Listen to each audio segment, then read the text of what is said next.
So we played that game, and now I am super tired.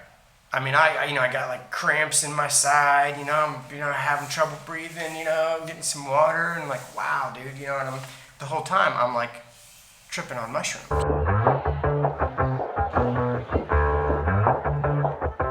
Yeah, it's a hot day. I'm hanging in the sunshine. You should hit me with the splash gun. I can't believe I'm making a video on psychedelics, but since I started talking about it in my last video in a question and answer and I didn't get to finish it, I guess I'm going to do another video on psychedelics. So the question was, have I ever taken psychedelics? And yes, I have taken psychedelics several times in my life. This particular time, this experience that I'm still understanding happened when I was 27 years old. I was in college. I didn't go to college until I was 25. After my first career ended, then I decided to go to college. So I'm 27 years old and I'm taking some mushrooms. And I've taken mushrooms several times, and I've taken them with friends and by myself. And I kind of like to take psychedelics by myself. It's just, I don't know. I enjoy both ways, but this time I was just taking them by myself. So I had taken some mushrooms, and I went on the balcony. Once they started like kicking in, I went on the balcony and I went on the roof, and I'm just kind of staring at the stars. And as I'm staring at the stars, I start noticing in the sky there's this like translucent vortex that's coming down. And at the edge of this vortex, there's like this glowing ball of light. And I can see this at the time, I thought it was energy. I kind of have a different perspective on it now, but at the time, I saw this as this flood of energy coming down, and this little ball of light was like restricting this flow. There was something, it was like clogged. And I had this revelation that I was stopping this flow of energy. Something that I believed was stopping this flow of energy. And as soon as I had this revelation, you could say, that I was the one that was stopping this flow of energy, boom, it just unfolded into like a reverse vortex.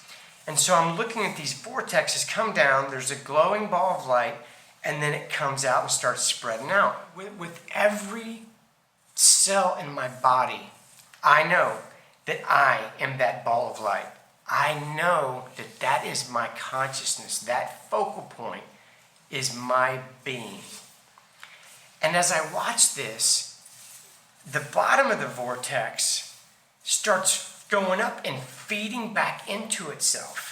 Now at the time, I didn't know what a Torus energy field was. I just, to me it just looked like this flow of energy that was doing like this donut shape. You know what I mean? Like I didn't know. I had done very little esoteric research. I think the only thing I had really discovered at that time was the work by Edgar Cayce. So I was very new to all of these new concepts and energy and consciousness and how we're all connected. I did not believe that we're all connected at the time. So I didn't understand, like now my understanding of this experience has grown into what I would consider, the secrets of the universe and how we all are connected. I'll get into that a little bit later. So I'm watching this flow, this Torus energy field coming through me.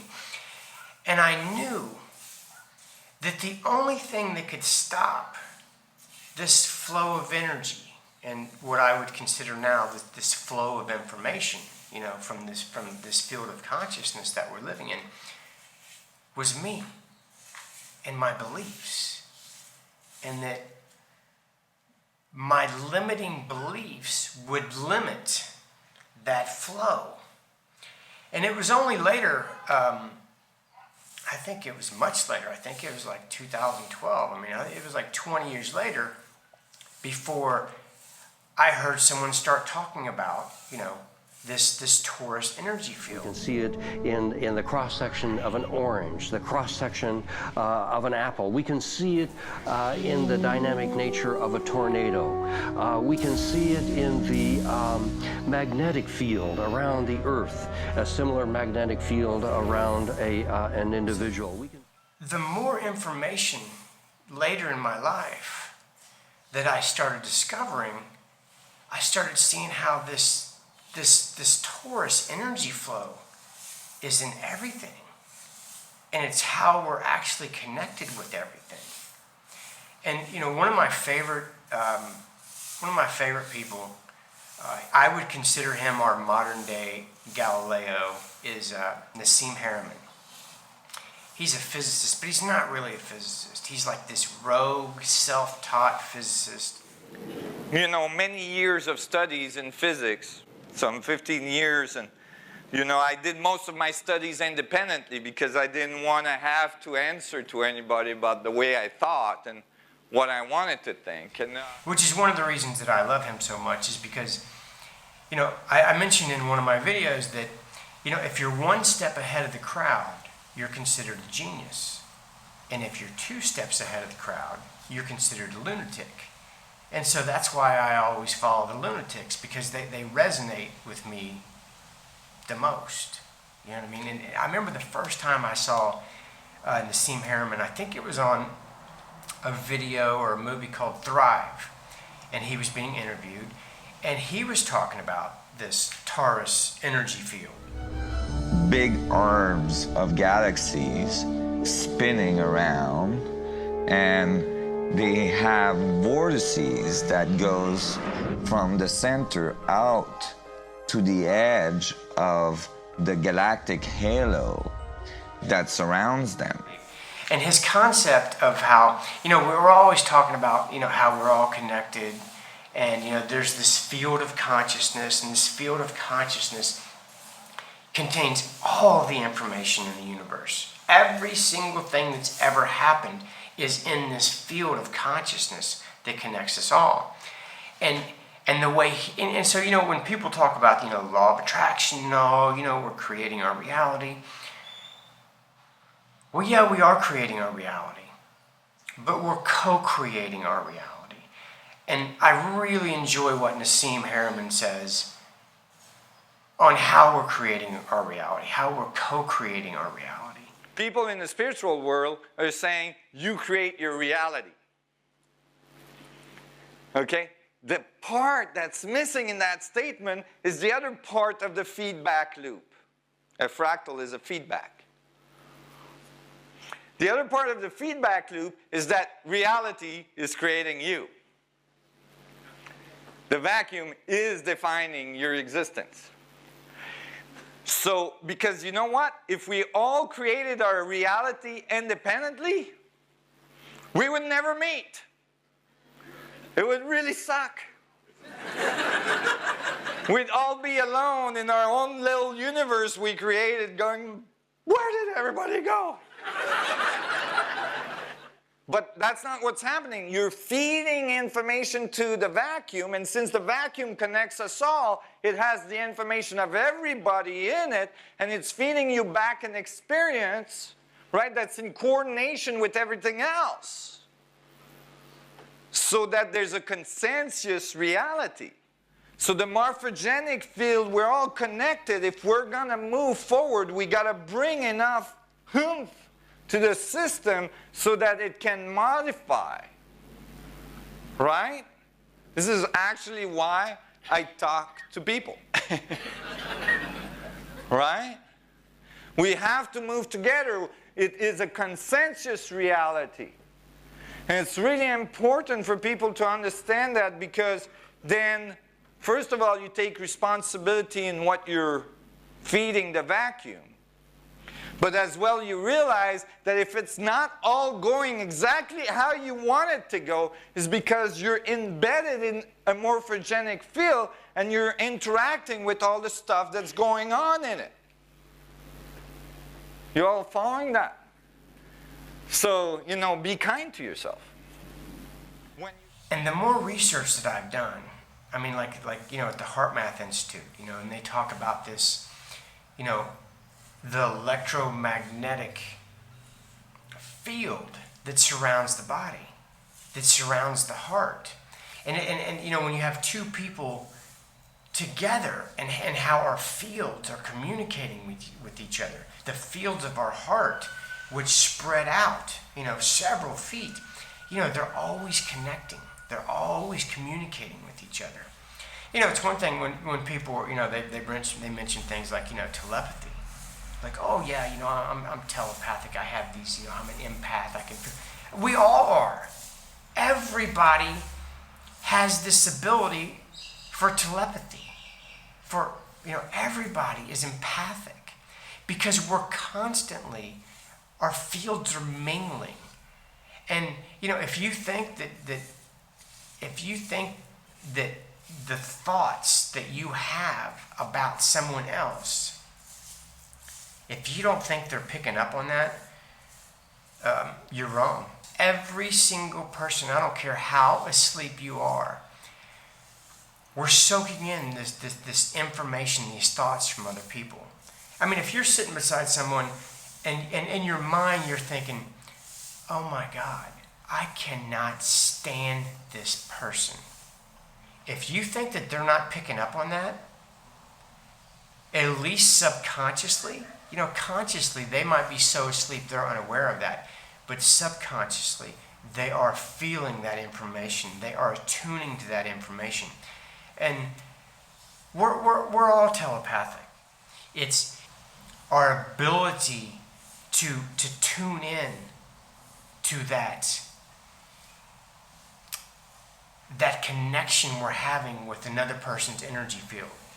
The more your consciousness expands, the higher your frequency becomes, the stronger your field becomes. Your ability to sense what people are thinking, your ability to read people, your ability to feel their feelings just grows and grows and grows with this electromagnetic field that is around every single person. Nassim Harriman, on his website, he has taken the yin and yang symbol and created a 3D image of this yin and yang symbol, and it's just, it makes so much sense. So he's saying that every atom in the universe is one of these Torus energy fields. And we're basically Torus energy fields inside Torus energy fields inside Torus energy fields.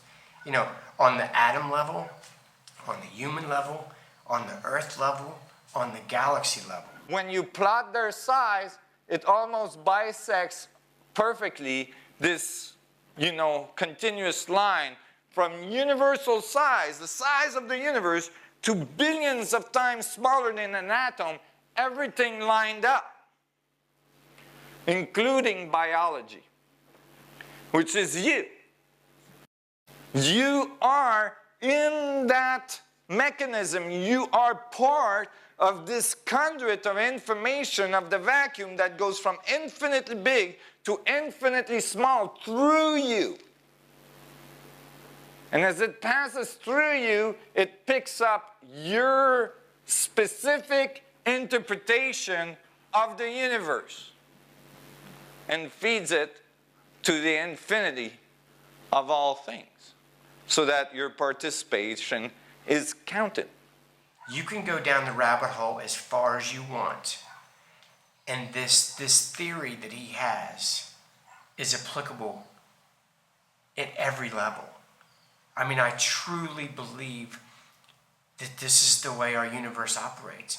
I mean, because I'm a big believer that we're living in this field of consciousness, and we are living in a simulation.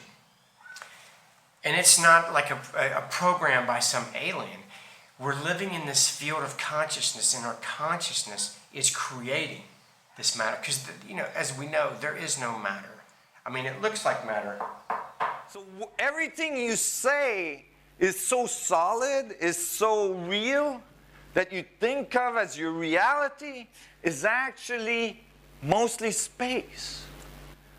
So maybe instead of matter defining the space, maybe it's space that defines matter. This is a fundamental change in consciousness, to actually go in the world and first of all realize that you're mostly space, and that maybe the space is defining you. So my understanding of what happened that night is still continuing to expand. I mean, I really feel like I was shown the secrets of the universe that night. And I'm not sure if I'll fully understand it ever, but I knew without a doubt that that point in the center of that Torus energy field was my consciousness. When people talk about, we have the force, the power of the universe flowing through us, I think that's literal. I really believe you can take that statement literal. And it's our beliefs about who we are, about our universe, about our world, that limits what flows through us. And as we get rid of these beliefs, these limiting beliefs, these filters, these little tiny concepts we have of our universe, and we let those go, more information is flowing through us, more energy is flowing through us, and we are able to tap in to whatever information we need. Yes. Before I end this video, I'll give you one more psychedelic experience I had that I remember so vividly to this day. I'll remember it for the rest of my life. So a good friend of mine came over. I was living in Greenpoint, New York, in Brooklyn. I was an artist, getting ready to take over the world, with my art. And at the time, you could actually live in Greenpoint, as an artist. But now, money's come in, and there are no struggling artists in Greenpoint now. So he comes over and he's got some mushrooms. So, we take some mushrooms and we decide to go to this park by the river. And I think it was called Prospect Park. I'm not sure. It's been a long time. And so we're at the park and we're just chilling, just having an amazing time. And there's some guys playing basketball down there, some Polish guys. And they asked us to play some basketball. And my buddy's like, come on, man, come on, let's go play some basketball. And I'm like, dude, I'm like tripping my ass off. Like, I don't really want to go play basketball right now. He's like, come on, it'll be fun. So I'm like, okay, man. So we go over and, we got a 3-on-3 game going on. And broke up into teams. And so we played the first game. And, after the first game, I'm like tired. You know what I mean? Like I'm out of breath. And it's like, and they're like, let's run it back. Let's do it again. Let's play again. I'm like, okay. I think I can play, I can play another game. So we played that game. And now I am super tired. I mean, I got like cramps in my side, I'm, having trouble breathing, getting some water, and like, wow, dude, and the whole time I'm like tripping on mushrooms, you know what I mean? And so my team had won the first game, and their team won the second game. So like, let's run it back. Third game, we got to do 3 games. I'm like, oh my God, I don't know if I can play another game. My buddy's like, come on. So we start playing the third game, and I'm about halfway through that third game, and I can barely breathe. I mean, as soon as the ball, goes off the court, I'm like leaning over, trying to get some breath, and I just can't breathe. I'm spent. I have no more energy. I can't get my breath. I got cramps in my side, and I remember I was leaning over, and for some reason that scene in The Matrix popped into my head, and it's when Morpheus looks at Neo and says, do you think that's air you're breathing? And I swear to God, that moment, I stood up. I wasn't out of breath anymore. I felt perfect. I felt like I was in the best shape of my entire life. My cramps were gone, and I played the best basketball I was a different person. The moment that scene flashed into my mind, I wasn't out of breath anymore. I felt perfect. That happened. I know that happened. How did that happen? I don't know. If I'm not on mushrooms, I can't do that. I can't just go, and then all of a sudden I have all my breath back and all my pain's gone. And I remember when we were walking back, I told my buddy, I go, dude, you wouldn't believe what happened to me.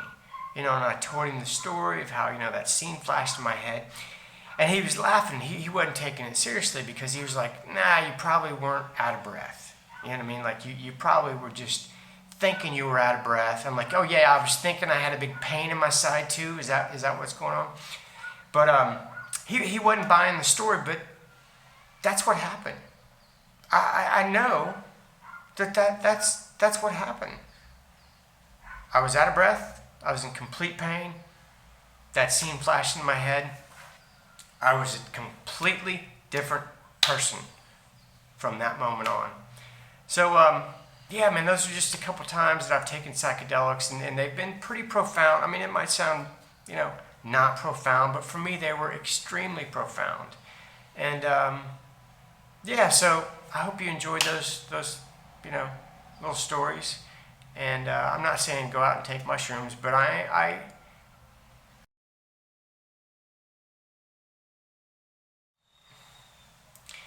know people probably like me to talk about things, more fifth dimensional things. It's awakening and about this event and about this shift in consciousness that we're going through. But even when you go through that, dude, we're still in this world. And you still have to discover the beliefs that you have that are limiting you from being who you really are, from remembering who you are. But I will be making videos every week, and I hope you enjoy them. Peace and love to everybody. Adios. I did want to say that, if you've sent me an email and you've asked for more information, because I have mentioned, send me an email if you feel like you're stuck in the rabbit hole and you're in fear and you need help popping out the other side. Because if you're feeling fear, you haven't popped out the other side yet. Only when you pop out the other side does the fear dissolve. And so if you've sent me an email and I didn't respond, don't take it personal. Maybe send me another email. I get to them when I can, and sometimes I don't get to them, and I apologize for that. But I read absolutely every email that I get. I read every comment I get. Sometimes I can respond, sometimes I can't. So don't take it personal. And if I haven't responded to one of your emails, please send me another email, and I'll do the best I can. Okay, man. Peace. I did want to say one more thing, and that is, as someone who's on this planet, and I know I'm here to help with this shift, I know I'm here to help people remember who they are, to understand this evolution in consciousness that mankind's going through. And so I highly recommend, I have a link in my video. Nassim has his Resonance Academy. And I have found it so helpful to be able to articulate these concepts to people that laugh at the spiritual understanding.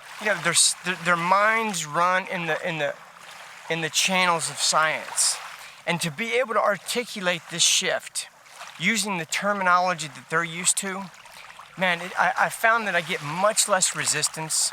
I found that I own this shift even on a deeper level. I have a link in the description of this video. It's $21 a month. You can cancel at any time. I suggest signing up, going through the whole course in a month, and then cancel if you don't have the money. But I think we really need to support these people who are giving us the tools to speed up this shift. You know, if you want to join, it's down below. But this is one interview that I heard from Nassim, and I appreciate his openness. I think it's about time that people with his stature start opening up about these concepts. And this is an interview, a short interview with him, and I'll leave it at that. I hope you enjoy it. Peace. Okay, we have a caller. Caller, you're on the air. Aloha and welcome to Out of the Box. Hello? Aloha. Yeah, thanks for taking my call. ET civilizations, are you aware of in our Milky Way galaxy? And I can take my answers off the air. Okay, well, thanks for the call. What was that term he used? What kind of civilizations? ET civilization. Oh, ET, okay. Yeah. This is a touchy subject. Until fairly recently, I would not discuss these things. I knew better because I already got enough flack. But recently, I felt that it was now time. I had from very early on in my childhood direct contact with what people may think of as extraterrestrial civilization. And well, that'll help open up your worldview a little bit. It sure did. Yeah. And thinking that there's more out there than what meets the eye. And throughout my life, I had many contacts, and so I could say fairly comfortably that I was in a meeting. You could call it a meeting or a conference of the sort, where I met, I would say, over different 100 different species of extraterrestrial beings, and the diversity is extremely large, and it's remarkable that with all the evidence that we have on this planet everywhere, ancient evidence and modern evidence of being visited by other beings from our universe, which is not so hard to imagine. Where was this meeting? This meeting... Was it on the planet? No, this specific meeting was in a ship. Okay. Yeah. And how did you get there? Well, with a smaller ship. A smaller ship. Yeah. And was this a ship of your own creation, or was this someone who came and said, hey, let's go get this guy and bring him to the conference? No, they literally came and got me and put me in the ship and then brought me to that other ship and brought me to that conference. That seems pretty straightforward. Yeah, it was extremely straightforward, and actually I was... I was cooking at the time, and I was actually worried that my meal was burning while I was having this conversation with those guys. Like I said, I have, had direct contact with extraterrestrial civilizations. From straight logic, it makes absolute sense that there would be thousands, millions, billions of different civilization, even in just one galaxy. That they can travel faster than the speed of light. That's right. We would expect that if they can come here, that they can transcend they can transcend the speed of light. Now, is there evidence in physics that that's possible? It's clear that you can, according to our current theories, not mine, just the standard theories, and create tunnels between very far distances. So you could, basically tunnel from one to the other. And then just recently, we're starting to realize these tunnels may actually be linked to black holes, so that the black holes are like the hubs of all the tunnels that connects all things in the universe. And if atoms are black holes, then that means atoms can be the hubs, too. You find this all around the world. Almost every ancient civilization around the world has a creation story that involve beings that came from the stars, sun gods, they call them all sorts of different ways, but that came not from the earth. Even in the Bible, it says that the sons of God came to the earth, so they weren't from the earth. There's so much evidence all around the world from these ancient civilizations that leads further. I mean, this might be shocking for some people. The Homo sapien might be an engineered race from an advanced civilization. A period of time in my cosmology when I started to try to run the numbers on the cosmology based on my theory, that in this period of time there would be cosmological changes in our solar system. And the reason why is that I extrapolated the structure of galaxies based on the theory I've written that involves a double torus, and there's some complexity there. But I started to try to calculate where the our solar system is relative to the field interaction of this double torus that englobe our galaxy. Pinpoint when it would cross the line of forces, the high magnetic line of forces of the boundary of one of the toruses. And I came up with something along 2012 region. But it's a long region, meaning it's like at least a 10 to 15 year period. It's an epoch. We've had these probes that we launched some 30 years ago. Voyager. The Voyager probes that were able to actually get out of the heliosphere, and they're still, sending data back. And we're for the first time able to look a little bit at our environment.